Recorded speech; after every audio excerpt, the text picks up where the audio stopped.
everyone. I've been caught up in Fashion Week and, you know, doing interviews with people the last few weeks. I've kind of neglected doing the vlogs.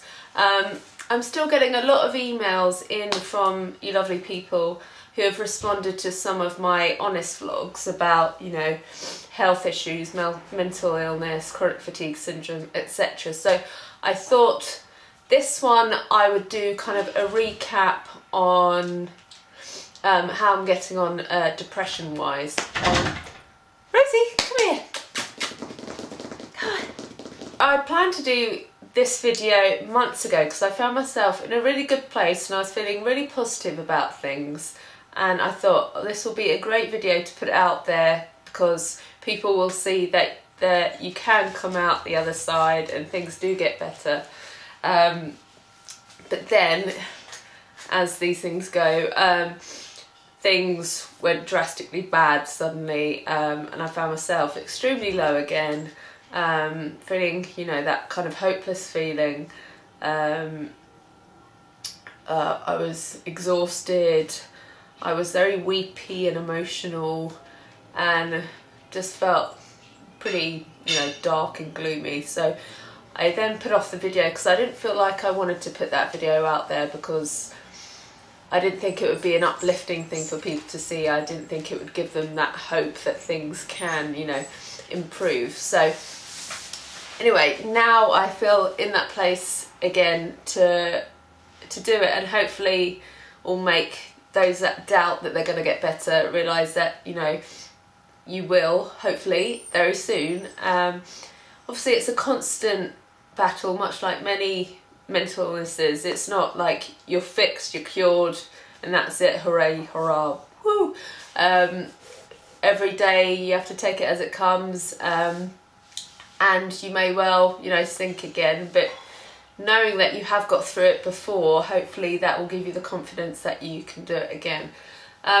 So the latest news with me is I came off the anti-anxiety pills a while ago, which was a bit scary, and although, and obviously I still have moments where I'm nervous, I'm anxious, dreading certain situations, and certain events and situations make me nervous, and I don't think that will ever change, but it is definitely at a level I feel I can cope at, and I almost enjoy being aware of that anxiety and then having the realisation afterwards that, you know, I've got through it, nothing horrendous has happened, nothing that I can't get over, and I think in doing that I get more confidence, which will help me in the future, you know, perhaps reduce any anxiety about those situations as I get older.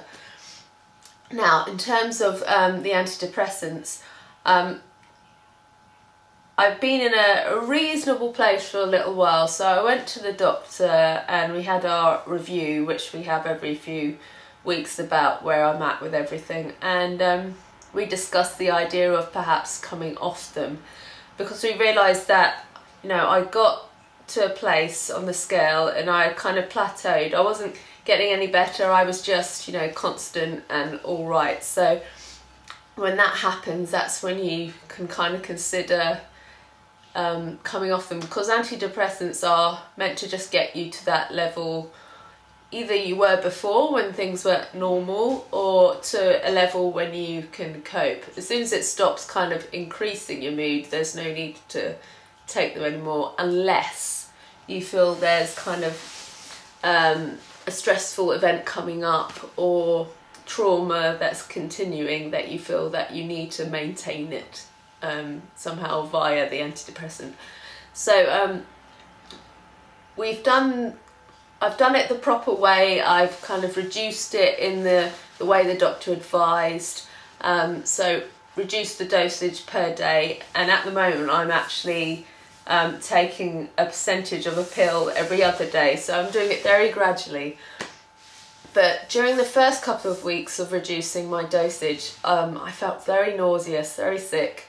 It was quite hard to deal with, and I just wondered whether anyone else has had this when they've come off the antidepressants, or whether it's just because my body's quite sensitive to things like that. But I'm past that stage now. I don't seem to have any side effects of coming off the antidepressants. I'm of course worried that I won't cope without them. I think that's a natural fear.